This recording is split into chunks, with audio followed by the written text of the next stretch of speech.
এই মিছিল, আবেগঘন স্লোগান আর নেতাকর্মীদের ঢল কোনো কিছুই বিএনপির কোনো নেতা, কর্মী কিংবা সমর্থকের জন্য নয়। রাজনীতির মাঠে প্রতিপক্ষ হলেও হাদির সাথে বিএনপি নেতাদের সম্পর্কের উষ্ণতা কখনোই সীমা ছাড়েনি।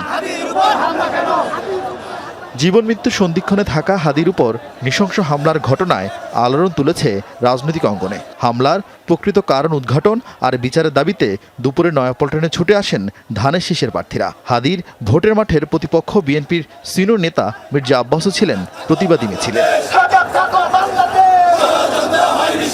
দিন দুপুরে একজন আলোচিত প্রার্থীর উপর হামলার ঘটনার কয়েক ঘন্টা পার হলেও এখনও ধরাছোঁয়ার বাইরে অভিযুক্তরা। আর এতে ভোটের মাঠের নিরাপত্তা নিয়ে উদ্বেগ উৎকণ্ঠা তৈরি হয়েছে প্রার্থীদের মাঝে। ঝুঁকিপূর্ণ বা ভালনারেবল এলাকায় রয়েছে সেই প্রার্থীদের নিরাপত্তা আগে নিশ্চিত করুক। কোনো ষড়যন্ত্রকেই আমাদের এই নির্বাচনকে রুখতে পারবে না, বাংলাদেশের গণতান্ত্রিক অগ্রযাত্রাকে রুখতে পারবে না। আমার এলাকায় অনেক সন্ত্রাসীরা গ্রেফতার হয়েছিল ইতিমধ্যে, কিন্তু দেখা গেছে তারা এক সপ্তাহ পরে আবার জামিন নিয়ে বের হয়ে যাচ্ছে। তো সেই বিষয়ে সরকারের সতর্ক থাকতে হবে, সচেতন থাকতে হবে, যাতে নির্বাচনের আগে কোনো আপনার যে সন্ত্রাসীগুলি চিহ্নিত তারা যাতে কোনোভাবেই জামিন না পায় সেই ব্যবস্থা গ্রহণ করতে হবে।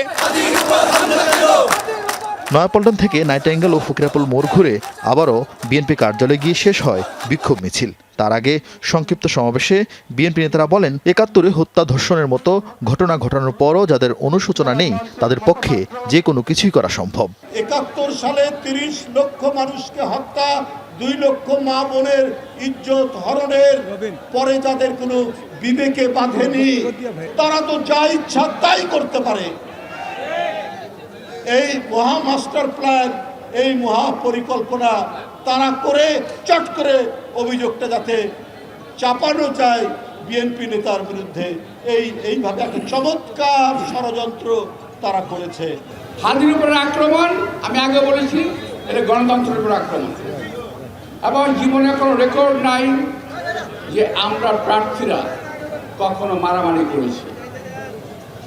রেকর্ড আছে আওয়ামী লীগের, রেকর্ড আছে ওই একটা অপশক্তির। আমি চাই আসল ঘটনা বেরিয়ে আসুক, আসল দুর্বৃত্তরা সাজা পাক, এই দেশের মানুষের সামনে বিশেষ একটা রাজনৈতিক দলের মুখোশ উন্মোচিত হোক। শুধু রাজধানীতে নয়, হাদির উপর হামলার ঘটনায় জামালপুর, বাগেরহাট, সিলেট, নাটোর, কুড়িগ্রাম, টাঙ্গাইল সহ বেশ কিছু জেলায় বিক্ষোভ মিছিল করে স্থানীয় বিএনপি, যেখান থেকে দ্রুত হামলাকারীদের গ্রেপ্তার করে নির্বাচনী পরিবেশ সুষ্ঠু রাখতে সরকার ও নির্বাচন কমিশনকে কঠোর হওয়ার আহ্বান জানান নেতারা। আরেফিন শাকিল, যমুনা নিউজ, ঢাকা।